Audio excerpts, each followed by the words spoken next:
transtorno do neurodesenvolvimento que afeta as habilidades básicas de leitura e linguagem, provocando um baixo rendimento escolar. Segundo a Associação Brasileira de Dislexia, o problema atinge entre 5% e 17% da população mundial, sendo o distúrbio de maior incidência nas salas de aula.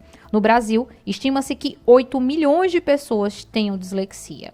E para saber um pouco mais sobre o diagnóstico, né, desse distúrbio e como tratar, eu converso com o neuropsicólogo Carol Costa Júnior. Carol, bem-vindo, seja muito bem-vindo novamente aqui ao Jornal da Cidade, né? E como é que a gente percebe os primeiros sinais da dislexia?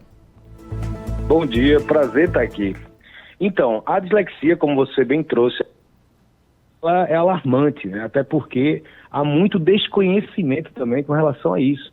Antigamente, quando eu digo antigamente, para pelo menos 3 décadas, tinha sempre aquele aluno que era considerado o burrinho da sala. Por quê? Porque não pegava o conteúdo. E dislexia nada mais é que a dificuldade na leitura. Essa dificuldade da leitura faz com que ele não consiga apreender o que ele está lendo, decodificando aquilo. Curiosamente, né, todo o nosso repertório, toda a nossa vida acadêmica, ela é regida por textos, né, interpretações de textos, claro, obviamente. Então, a pessoa que tem a dislexia, ela sofre muito com relação a isso. Mas, ao contrário do que as pessoas pensam, o disléxico, assim como tem várias personalidades no mundo que têm dislexia e que são extremamente criativas, inteligentes, são os mais inteligentes. Quem tem dislexia, ao perceber em consultório, quando a gente começa a atender, são as crianças mais inteligentes. A grande dificuldade é que ela não tem esse contato, há uma grande dificuldade, um empecilho muito grande de entender o que está sendo lido. É como se as letras embaralhassem, o sentido daquele texto, daquela oração, ele não conseguisse absorver. E isso é muito danoso na vida acadêmica e faz com que a pessoa crie uma relação negativa com os livros, com a escola, com a vida acadêmica como um todo, né? E aí você me pergunta, como é que a gente consegue perceber esses sinais? Desde o processo de letramento, né, a chamada alfabetização, a gente já começa a perceber em algumas crianças a dificuldade que tem com as letras, né? Essa familiaridade com as letras, com as vogais, com as consoantes. E isso começa a ficar perceptível. Essa leitura demasiado arrastada, incompreensível, já é um sinal de alerta. Com o passar do tempo, obviamente, você começa a ver que há uma indiferença com o livro, há uma indiferença com o texto. Por mais animado que ele seja, por mais lúdico, colorido, ele não consegue se sentir familiarizado com as letras. Imagine que o mundo novo começa a se abrir para a criança, é só você andar, dar uma volta com a criança, você vai ver, fica lendo os outdoors, as notícias, as placas nas ruas, para mostrar que está lendo. Imagina uma criança que não faz isso. Já está na idade, né, a idade cronologicamente assim falando, de estar lendo tudo, porque quer mostrar ao pai, quer mostrar a mãe, quer mostrar os colegas, e ela não faz, já seria o primeiro sinal disso.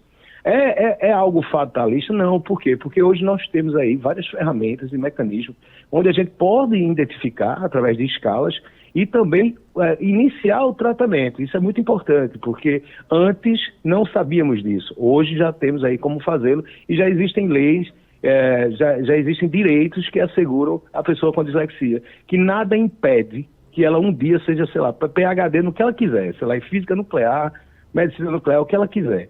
Porque passa a ser apenas uma dificuldade de aprendizagem, ou seja, o próprio nome já diz, dificuldade, não é limitante. Ô Carol, existe a possibilidade de haver um perfil de pessoas mais propensas a isso, ou a dislexia ela pode atingir qualquer pessoa? O que sabemos hoje é que as dificuldades de aprendizagem, não só a dislexia, que é a dificuldade na leitura, assim como a disgrafia, que é a dificuldade na escrita, faz letra em espelho, não consegue decodificar, a escrita é ilegível, assim como a discalculia, que é a dificuldade de cálculos, e muito confundida com dislexia, ela é genética. Ou seja, às vezes os pais ficam brigando com a criança, no consultório mesmo, quando a gente dá o diagnóstico, ó, teu filho tem dislexia, discalculia, disgrafia. Mas como é isso? Tem remédio para isso? Por favor, passe uma medicação para que ele melhore. Não existe medicamento para isso. O que existe é tratamento e uma pedagogia específica para esse público. Ou seja, a maior demanda é justamente por conta da carga genética. Então, o pai passa para o filho, né? Os pais passam para o filho e erroneamente ficam cobrando do filho algo que ele mesmo passou para a criança. Quando a gente começa a trazer a informação, como nesse momento que a gente está fazendo aqui agora, eles começam a perceber, pô, eu também era assim. vovô era assim, papai era assim, porque isso vem através da genética, né? Você passa para a prole, assim como você também passa a facilidade de conteúdo, ou seja, você passa inteligência também, QI alto, também através da prole, ou seja, de forma genética. Ô, Carol, e algo que não ajuda de jeito nenhum é a negação, né? A gente sabe que muita gente, quando recebe um diagnóstico do filho, seja de dislexia ou de qualquer outra coisa, muitas vezes demora muito a aceitar isso e essa negação que se estende por muito tempo acaba prejudicando só o paciente, né? Porque ele demora mais a ter acesso ao tratamento que vai ajudar ele a se desenvolver, né? Sem dúvida, até porque hoje nós temos aí um aumento muito grande de adultos que tiveram uma vida limitada, que sempre foram mais reclusos na questão acadêmica e que hoje conseguem perceber e já sabem, já receberam o diagnóstico de dislexia e um filme passa na cabeça desse adulto, que pensa assim, poxa, na época ninguém vinha trazer isso para mim, ninguém chegou a mensurar isso, eu nem sabia que isso existia. Então, para toda uma vida acadêmica bastante frustrada, mas eu poderia ter feito diferente. Então, tem essa coisa do luto, né, de ter vivido isso, e tem da desinformação de você ajudar o seu filho, porque existem várias maneiras. Hoje em dia existem leis que garantem, por exemplo, uma criança com dislexia, ela tem o direito de fazer a prova oral, prova adaptada, prova em outro local que não seja aquele que ela está ali junto com o coletivo. Isso vai muito da criança, do manejo. As escolas já estão adaptadas para isso, já sabem dessa realidade, já é catalogado como transtorno e não pode ser ignorado de forma alguma, assim como as outras dificuldades de aprendizagem, como TDAH, que é o transtorno de déficit de atenção e hiperatividade, aquela criança é o transtorno hipercinético, aquela criança que não para de jeito nenhum, não é culpa delas. Simplesmente elas nasceram daquela forma. Então, levar a psicoinformação, como a gente está fazendo agora, é de suma importância para a grande população, para a sociedade no geral, porque isso não afeta só no Brasil. Isso é no mundo todo. Existem famosos, o próprio Tom Cruise, ele já é diagnosticado com dislexia, ele tem um grande problema de ler textos. O que é que ele faz? Ele decora, porque eles têm uma capacidade muito boa de aprendizagem de forma auditiva. Então, o próprio Tom Cruise, ele passa o texto, ele grava a voz dele e ele consegue memorizar através da audição.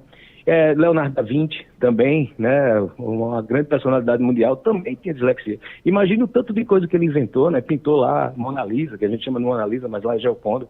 Então, tantas coisas gigantes e brilhantes que essa mente pode produzir e não se limitar apenas na dificuldade da leitura. Pois é, não é um distúrbio que deixa a pessoa incapaz, né? Ele limita, mas a pessoa pode ter todas as oportunidades de aproveitar a vida, né?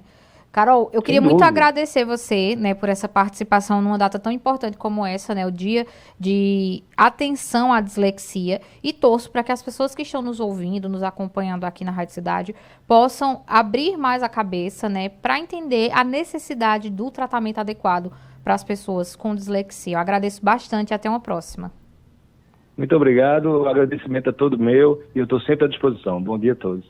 A gente conversou agora com o neuropsicólogo Carol Costa Júnior falando sobre o Dia Nacional de Atenção à Dislexia.